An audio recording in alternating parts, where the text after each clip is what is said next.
So here I am with another late video at 1 a.m. in the morning because reasons. No, to be quite honest, I was literally finishing a project for school and I decided to just, record this because one, I'm excited for this movie. Two, I am watching it tonight.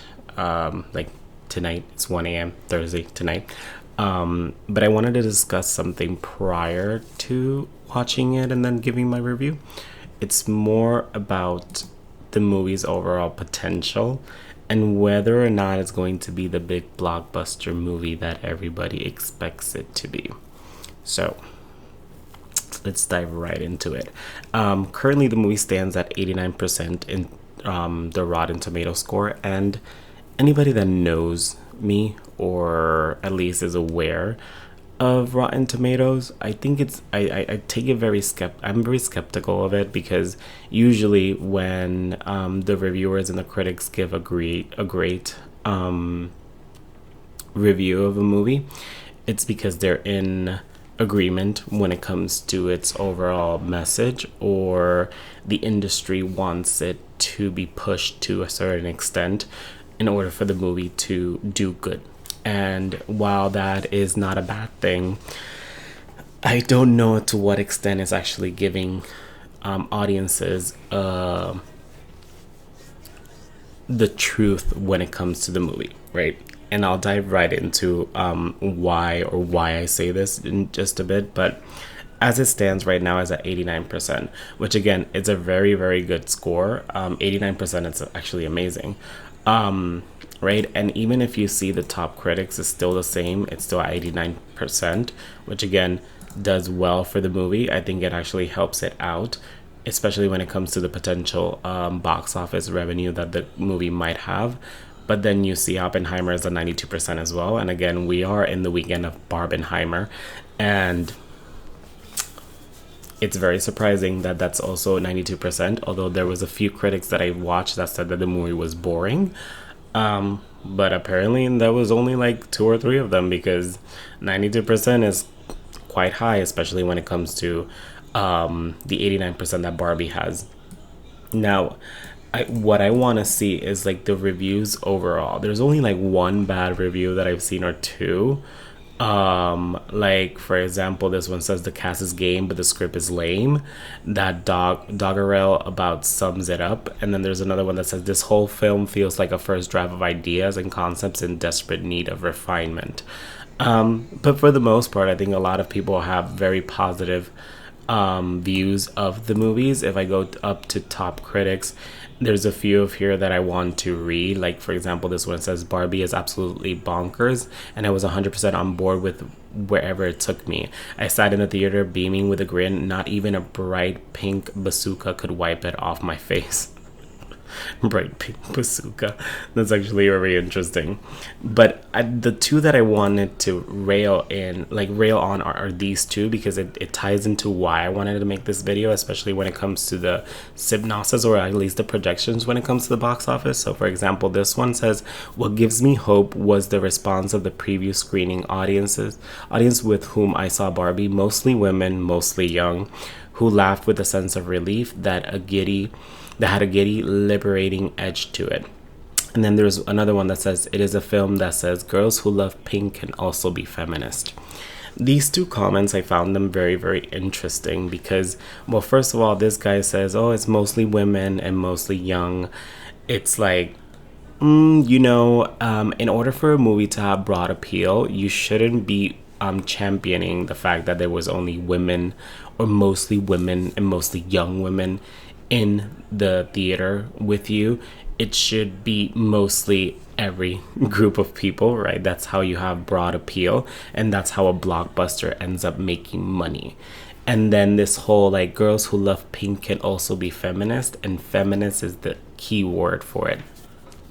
I had already know, at least from the rumors and the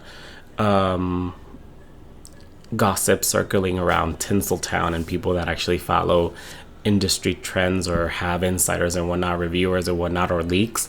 It has been said that the movie is something that the advertising campaign is made it It's something different than what the advertising campaign made it out to be. And again, I think that this actually is a testament on how great the advertising for this movie is. I said it and I'll say it again. I think that this movie's marketing campaign should be taught in film school and in advertising and in marketing, because it's A1. When I tell you it's A1, it's like top tier.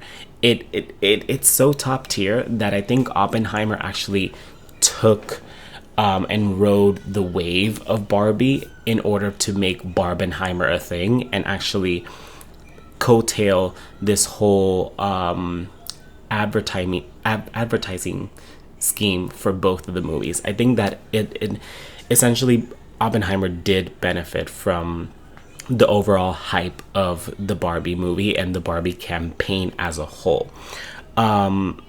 So for the movie to be something that it isn't, is very interesting. Again, a blockbuster has broad appeal, and from what I've seen from critics is that the movie is very message heavy, and that is essentially a awards contender disguised as a blockbuster.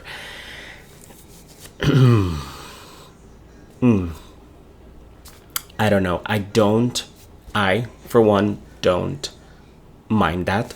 I don't mind it whatsoever. I enjoy movies and enjoy them for what they are, and I can be objective and dissect them the way that they need to be dissected, right? However, I just feel that this is what probably would be the detriment of the movie when it comes to the box office and its legs. I might be wrong, but I feel that that's what's going to be the case, right? If we see the projections like right here, like Box Office Pro says that the movie is expecting somewhere around 140 million to 175 million dollars worldwide, right? That is the opening that's projected for this movie.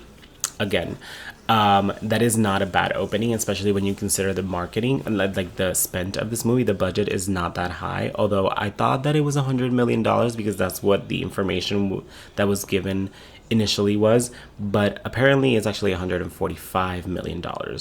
So $145 million is a lot of money, especially when you add in the fact that probably the campaigning and the advertising for it's around the exact same money, like the exact same amount. So it's probably like 290, let's say 300 million the total for this movie in terms of cost. Still relatively better than other movies, right? Especially recent movies that have flopped: Indiana Jones, The Flash, Elemental, and even The Little Mermaid is in that category. I know a lot of people like to make it seem as if that movie has made money, but in reality it hasn't made money. 500 and something million is not enough to make it break even, especially if you consider the 250 plus $million budget that it had, plus advertising expenses that rounds it like to like 450 to 500 million. So it would essentially need like around 750 million to 800 million to break even. So it hasn't even reached 6. So again, those are the little details that a lot of the studios don't give people, and a lot of people don't know that don't follow this. And again, that's more for the studio and the stockholders than anything else. But it is not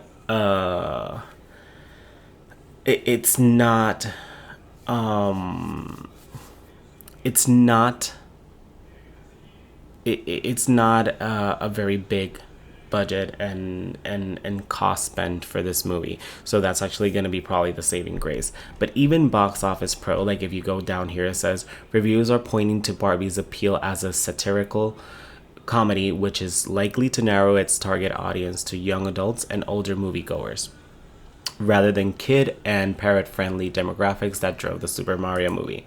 Again, that is what it's probably concerning when it comes to the overall aspect of this movie. And I think that I don't feel like it's a shame, but I also feel that they just needed to do a Barbie movie and just make it fun and whimsical, and then just, if they wanted to do a message thing, they could have done it. But if it is as heavy as a lot of the critics are saying, then I think that the movie is going to have a lot of issues moving forward, especially when it comes to the second week drop, only based on the fact that not a lot of people are opened to watching a movie that is so message heavy, especially when it comes to feminism, right? And I know that a lot of people will argue, and I would even argue, that Barbie is essentially a feminist doll. Like, it is a very progressive take on a toy, right? You have different very iterations of Barbie. You have women in different lifestyles that are depicted in the Barbie doll, you know, walks of life and all of this. Like, it is a very progressive and feminist doll. However, I think that new modern wave feminism has become something, and a lot of people make it synonym.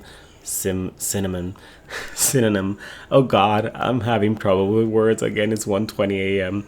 But they make it as if it's the same as hating men, and to its fault, it has garnered that reputation based on the fact that it has done and cemented a lot of things that are questionable within the last few years, right? And I think that that is why a lot of people might find this a little bit jarring and probably kind of disappointing, right? If the movie is as heavy as they're saying when it comes to the messaging, I think it's gonna have an issue moving forward. But I don't think it's also surprising. If you do know the director, Greta Gerwig, she does have a tendency to have this very indie awards contender focused type of appeal to her movies, and it's not a bad thing, right? Maybe she's trying to explore this whole making big blockbusters. I think the last movie that I can remember from her, at least that I watched, was Little Women, and even then, the 2019 version, and even then I don't remember the movie that much because I just watched it. I don't even remember why I watched it. I know it was good, but it wasn't memorable, right? But again, that's the type of movie that she's always, or at least been able to come up with in her tenure. And it's not to say that she's a bad director. She's actually a pretty good one. It's just that is her forte. That is essentially her essence in a movie, right? And it's not a bad thing. It's just that whether or not an IP as Barbie is something to utilize in order to create such a heavy message movie, then that is, I think, the question. Again, I'm speaking based off the fact that I've seen a lot of people talk about the movie, and I've seen a lot of reviewers like pointing this out. I'm gonna dictate that, or I'll come up with my own senses once I watch the movie later tonight. But I just wanted to discuss the overall aspect of it, because I feel that for a lot of people, this was the movie that was probably going to be a huge hit, and it was going to probably be the sleeper box office hit of the year. Now now I'm not so sure. I think it'll probably be, like it says right here, front loaded. Because when I was the reason why I say this, I know I'm tangents, but the reason why I agree with this is because I was looking into buying tickets for today, and mostly every single theater that was around me was completely booked. I was able to find great seats. I was able to buy a great seat at 10:15 p.m. in a theater near me, like 10:15. That's almost midnight on a Thursday. So imagine how full and how much people are hyped for this movie. Now imagine that, and then imagine it leading into a disappointment for a lot of people. What I feel like the picture will end up doing is essentially be very divisive, and I don't want to say it in a bad way, but it'll probably be the type of movie that you either love it or you're not into it. And that is a shame because, again, the marketing campaign for this, exceptional.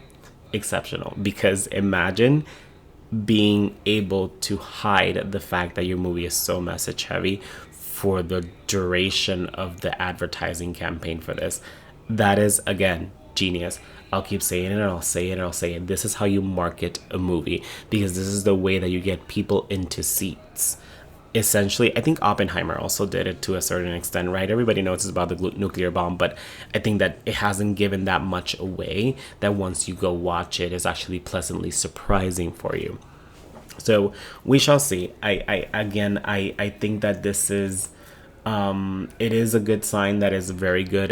Like it has a high score in the Rotten Tomato, and I think in IMDb is like a 4.5. Again, skeptical, past situations have happened and have not been good to trust these metrics. However, it is always a way for us to view or us to view or gauge how a movie would do potentially down the run. And then I think the trending in in Twitter, like Margot and America Ferrera, like trending is also a good thing. And then this is insane. Like when you type in Barbie in Google, like these little things is what I keep saying that are like that is like very, very good. These are the aspect of the campaign that just makes the movie so anticipated. It makes people want to go watch the movie because you see things here and there. It's Barbie mania all through and through, I think, all around the world. So I think it'll actually be a good thing for it in the first week of the box office. We would just have to see how it does on the second week. The second weekend is the one that's the most important. If it has bad word of mouth, or if it gets out, or people are start to just deviate from watching it based on the fact that it's quote unquote super heavy messaged, then that's going to be a shame. As long as it makes around $100 to $150 million worldwide in the first weekend, I think it'll be good. It'll be positioned good to actually make some money. Again, unless the word of mouth is so bad, and we know how the overall landscape of societal issues is currently, especially when it comes to the political climate. If it's very divisive, then we'll probably see a decline on it really, really big. But I hope not. I really hope that this movie does well. Not because it's message heavy. I'm very much of the opinion that I don't let things influence my opinion or beliefs that I have just because I like it. I just want Margot Robbie to have this hit because I feel like this is the movie for her. I think that this is her character. Like Barbie is her and her is Barbie. I think that this is the role that she's been searching for such a long time, and I would hate it to be a waste, or hate it that she would not be able to continue it on. So we shall see. And also for Ryan Gosling, because I think that he's a very underrated actor. So we shall see. I will definitely let you guys know once I see the movie, and I'll put up my review. But let's see. Let's hope that this weekend actually boasts well, and that the word of mouth is actually very good. So I'll catch you guys in the next one.